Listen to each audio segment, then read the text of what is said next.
Se ele realmente tem um caráter de Cristo, ele é um exemplo, isso traz credibilidade para suas palavras, para os seus ensinos públicos, para os seus relacionamentos. A primeira pessoa ela tem que ter Cristo mesmo com o nosso modelo, né? O modelo principal é Cristo, né? É um amor de ser humilde, né? A humildade, ser compassivo, né? Até a misericórdia, como Cristo foi o nosso modelo principal. Se ele tem essas características, as pessoas, os seus liderados, né, vão seguir esse líder. Se ele realmente exala essa característica cristã na vida dele, se ele realmente faz a vontade de Deus. A sétima qualidade de líderes altamente eficazes é que eles têm o exemplo de vida e o caráter de Jesus. Gates, muito mais importante do que carisma ou personalidade agradável, não é mesmo? Com certeza. Sem esse exemplo, né, esse discípulo de Jesus, o coração de Cristo, né, o ministério não tem liderança, né, espiritual. Na igreja. Não existe. É verdade. É essencial. É o mais importante. Por isso até guardamos isso por último mesmo. Verdade. Né? Lá no livro de 1 Timóteo, capítulo 3, versículo 1 em diante, ali o apóstolo Paulo, escrevendo para Timóteo, ele está deixando ali alguns conselhos e alguns ensinamentos, né, sobre a escolha dos presbíteros, dos bispos, daqueles homens que iriam apacentar, pastorear o rebanho ali. E ele usa uma expressão na linguagem de hoje, aqui, que mostra mesmo que esses homens têm que ter incorporado no caráter deles um estilo de vida diferente, um exemplo que brilha como uma luz forte, não é mesmo? Ele diz ali, 1 Timóteo 3, versículo 2, o bispo deve ser um homem que ninguém possa culpar de nada. Deve ter somente uma esposa, ser moderado, prudente e simples. Deve estar disposto a hospedar pessoas na sua casa e ter capacidade para ensinar. Não pode ser chegado ao vinho nem briguento, mas deve ser, veja só, quando ele coloca a ênfase no deve ser, ele está dizendo, é um imperativo, é uma necessidade, deve ser pacífico e calmo, não deve amar o dinheiro. Versículo 4 diz, deve ser um bom chefe da sua própria família, saber educar os seus filhos de maneira que eles lhe obedeçam com todo respeito. Versículo 7, pulando para o versículo 7, é preciso que o bispo seja respeitado pelos de fora da igreja, para que não fique desmoralizado e não caia na armadilha do diabo. Versículo 8, agora falando sobre os diáconos. Do mesmo modo, os diáconos devem ser homens de palavra e sérios. Versículo 10, primeiro devem ser provados e depois, se forem aprovados, que sirvam a igreja. Falando sobre a esposa do diácono, versículo 11 diz, a esposa do diácono também deve ser respeitável e não deve ser faladeira. E assim por diante. Então, tem tudo a ver com o caráter, com a vida, com o exemplo, né, com aquilo que é importante, a essência. São discípulos de Jesus. Né? Quando você pensa... Aqui está falando de pastores da igreja, né, os diáconos, líderes, né? Mas nem todos os líderes são pastores ou diáconos. Existem outras pessoas que são líderes. Certamente todo pastor, todo bispo, todo presbítero é um líder, mas nem todos os líderes têm esse cargo. Mas independente, se você tem posição de liderança na sua igreja, né, você tem que dar exemplo de vida. Né? Deus vai cobrar a gente, né? Tiago capítulo 3, verso 1, né? Diz, não sejam muitos de vós mestres, né? Porque vai haver um juízo maior. É verdade, porque o testemunho nosso fala mais alto do que as palavras. As pessoas esperam de nós, né? É verdade. Assim, é importante que ele esteja apto para ensinar, mas que, muito mais até do que isso, que ele esteja apto para viver, não é mesmo? Aquilo que ele ensina. Porque, inclusive, Jesus, lá no livro de Atos, capítulo 1, Lucas escrevendo sobre Jesus, diz lá que Jesus fazia e ensinava. Então, é hipocrisia minha, falta de profundidade espiritual, eu ensinar alguma coisa que eu mesmo não estou praticando. Não é mesmo? No livro de Hebreus, capítulo 13, versículo 7, tem uma passagem ali que diz o seguinte, lembrem-se dos seus primeiros líderes espirituais, que anunciaram a mensagem de Deus a vocês. Pensem como eles viveram e morreram, e imitem a fé que eles tinham. 3 princípios muito importantes aqui, não é mesmo, Gates? Primeiro, ele está dizendo o seguinte, ó, esses líderes espirituais, eles tinham uma mensagem que vale a pena lembrar. Então, lembre desses homens. Lembre da mensagem que eles passaram para vocês.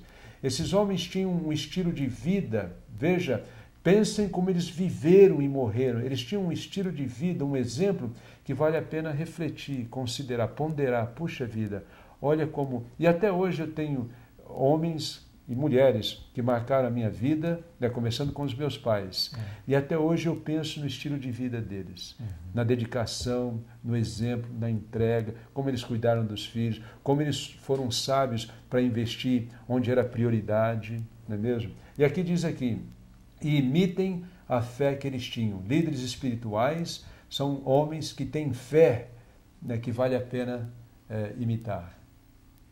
Então, eu penso também, porque estamos falando de líderes, presbíteros, pastores, muitas congregações hoje têm medo, eu sei, de reconhecer alguém como um pastor, presbítero da sua igreja, pessoas, um grupo de homens, porque eles têm uma visão, talvez, de alguém perfeito, e perfeito é só Jesus, né?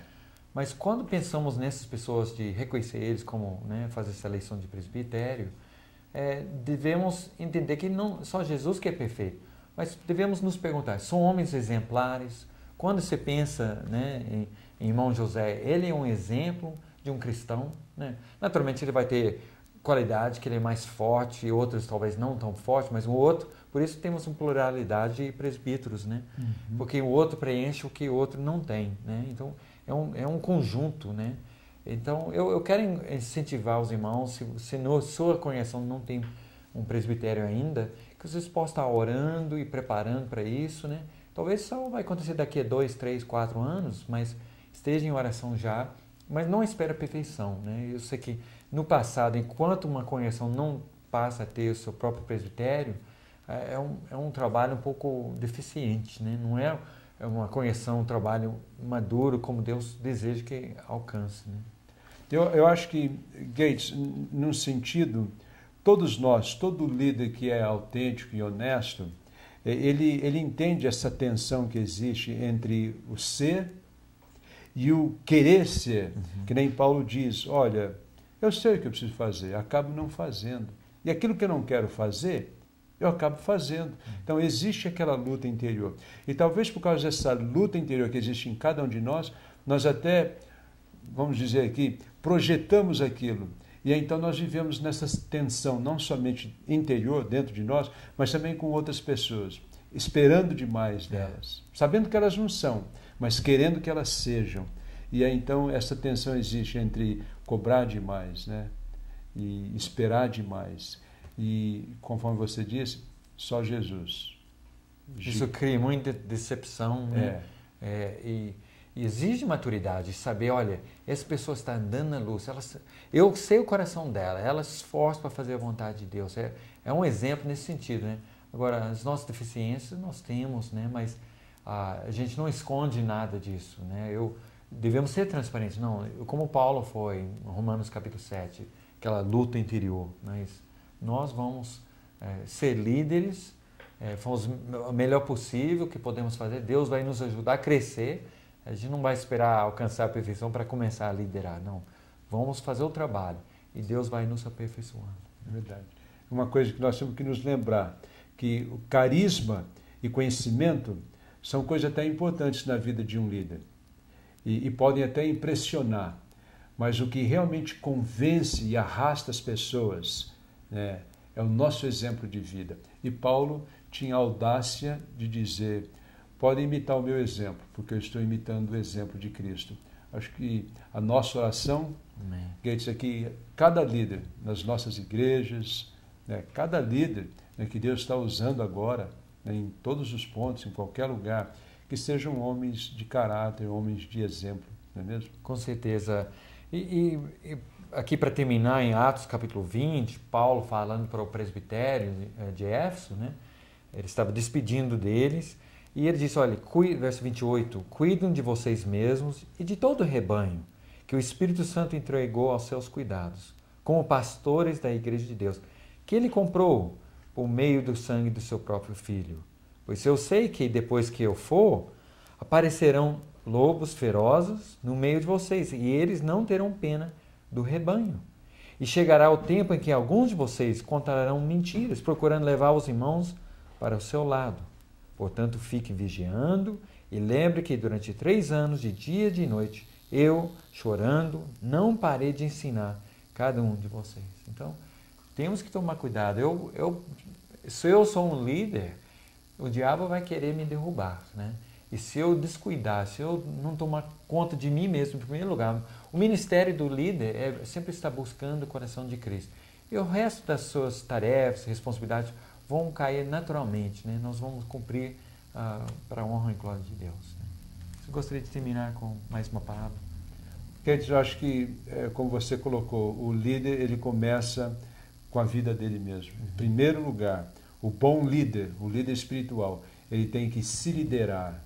Né? Como é que eu posso liderar outra pessoa? Como é que eu posso tentar cuidar de outras pessoas quando eu não estou cuidando da minha própria vida, né? Trabalhando no meu próprio caráter e eliminando os defeitos? E através desses anos do ministério, eu sei, provavelmente antenou na vida dele, eu acho que é o maior desafio para todos os líderes de Deus nas igrejas, seja os homens, as mulheres, os diáconos, presbíteros, quem for, professoras, aula dominical, é sempre cuidar do nosso caráter, do nosso coração, que seja realmente um coração de Jesus.